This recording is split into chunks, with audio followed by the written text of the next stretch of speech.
क्या कलयुग में फिर जिंदा होगी भगवान श्री कृष्ण की नारायणी सेना? आखिर महाभारत खत्म होने के बाद नारायणी सेना का क्या हुआ? महाभारत की सबसे शक्तिशाली सेना, जिसका हर एक सैनिक हजारों योद्धाओं के जितना शक्तिशाली था, वो थी भगवान श्री कृष्ण की नारायणी सेना। लेकिन सबसे बड़ा सवाल यह है कि महाभारत के युद्ध के बाद नारायणी सेना का आखिर क्या हुआ? वो कहां विलुप्त हो गए? क्या कलयुग में सचमुच नारायणी सेना फिर से लौटेगी?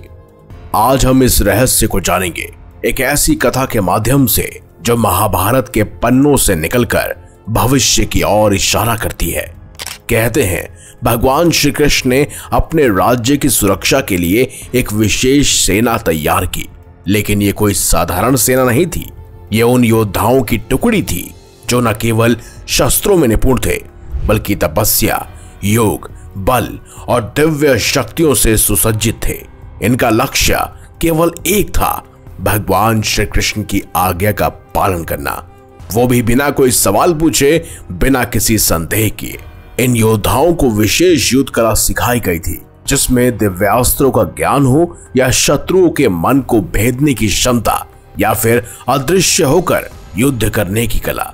ऐसी अद्वितीय सेना को नारायणी सेना कहा गया, क्योंकि यह नारायण यानी खुद भगवान श्री कृष्ण की कृपा से संचालित सेना थी। जब महाभारत का युद्ध तय हो गया तो दोनों पक्षों को अपनी सेनाएं जुटानी थी। ऐसे में दुर्योधन और अर्जुन दोनों भगवान श्री कृष्ण से सहायता मांगने के लिए द्वारका पहुंचे। लेकिन जब वह भगवान श्री कृष्ण के पास पहुंचे तो भगवान श्री कृष्ण विश्राम कर रहे थे। जब भगवान श्री कृष्ण जागे तो दोनों ने भगवान श्री कृष्ण को अपनी तरफ से युद्ध लड़ने के लिए कहा। यह सुनकर भगवान श्री कृष्ण ने कहा, मैं तो किसी एक के साथ ही हो सकता हूं। अब उन्होंने दोनों को एक कठिन चुनाव दिया। उन्होंने कहा, एक और मैं स्वयं हूं, लेकिन मैं इस युद्ध में कोई भी शस्त्र नहीं उठाऊंगा, और दूसरी ओर है मेरी नारायणी सेना जो अजय है और अपराजय है।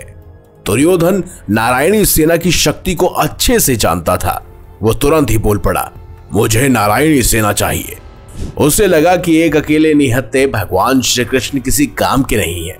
लेकिन अर्जुन मुस्कुराए और बोले, मुझे प्रभु आप ही चाहिए। यहीं पर वो तय हो गया कि धर्म की विजय हो गई, क्योंकि बल से अधिक बुद्धि और ईश्वर का साथ महत्वपूर्ण होता है। और नारायणी सेना शक्तिशाली तो थी, लेकिन इतनी भयावह और विध्वंसकारी सेना का नेतृत्व सही से तो केवल भगवान श्री कृष्ण ही कर सकते थे। वो भगवान श्री कृष्ण के नेतृत्व के बिना अधूरी मानी गई थी। कहा जाता है कि इस सेना में भगवान श्री कृष्ण के 18,000 से अधिक ऐसे साथी थे जो कि महान योद्धा थे। कहते हैं महाभारत युद्ध में नारायणी सेना कौरवों की ओर से लड़ी। इनके योद्धा अद्वितीय थे। वे मायावी अस्त्रों का प्रयोग कर सकते थे, शत्रु की मानसिकता को प्रभावित कर सकते थे और इतने अनुशासित युद्ध करते थे कि इन्हें हराना बिल्कुल असंभव लगता था। भीम, सात्यकी और अर्जुन ने मिलकर इनका घोर संहार किया, लेकिन फिर भी यह सेना अपनी आखिरी सांस तक लड़ती रही। भगवान श्री कृष्ण अपनी ही सेना के कई सारे रहस्यों को जानते थे, जिसका इस्तेमाल उन्होंने भीम, सात्यकी, अभिमन्यु, अर्जुन और पांडव पक्ष के सभी योद्धाओं को बारीकी से बताया, जिस वजह से वो नारायणी सेना के साथ युद्ध कर सके। लेकिन कहते हैं दोस्तों कि असली रहस्य तो इसके बाद शुरू हुआ। कहते हैं युद्ध के बाद ये सेना कहां गायब हो गई, ये अभी तक एक रहस्य है। कहते हैं जब महाभारत का युद्ध समाप्त हुआ और भगवान श्री कृष्ण द्वारका लौट गए, उसके बाद युद्ध में बची हुई नारायणी सेना का कोई भी नामो निशान नहीं था। क्या वे इस युद्ध में पूरी तरह से समाप्त हो गई थी? कुछ इतिहासकारों और योगियों का मानना है कि भगवान श्री कृष्ण ने अपनी योग माया से सेना को एक गुप्त लोक में भेज दिया। कहा जाता है कि नारायणी सेना आज भी कहीं पर अस्तित्व में मौजूद है, लेकिन ये केवल उन्हीं को दिखाई देती है जिनकी आत्मा शुद्ध और दृष्टि एकदम दिव्य है। वहीं कुछ लोग कहते हैं कि ये सेना गोलोक चली गई, जहां ये भगवान श्री कृष्ण के आदेश की प्रतीक्षा कर रही है। कुछ तांत्रिक ग्रंथों में लिखा है कि यह सेना एक अलग आयाम में जाकर तपस्या कर रही है और जब कलयुग में अधर्म चरम पर पहुंच जाएगा तब यह पुनः प्रकट होगी। नारायणी सेना की रहस्यमय शक्तियां बेमिसाल थी।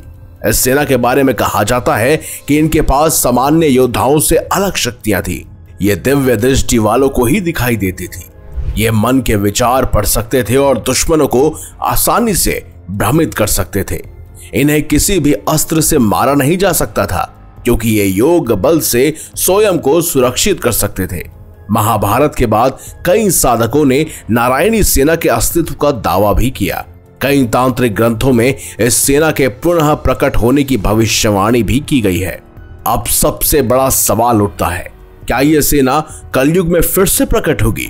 क्या ये कलयुग में धर्म की तरफ से यानी भगवान कल की अवतार की तरफ से अधर्मी कली पुरुष के खिलाफ लड़ेगी और चिरंजीवियों का साथ देगी?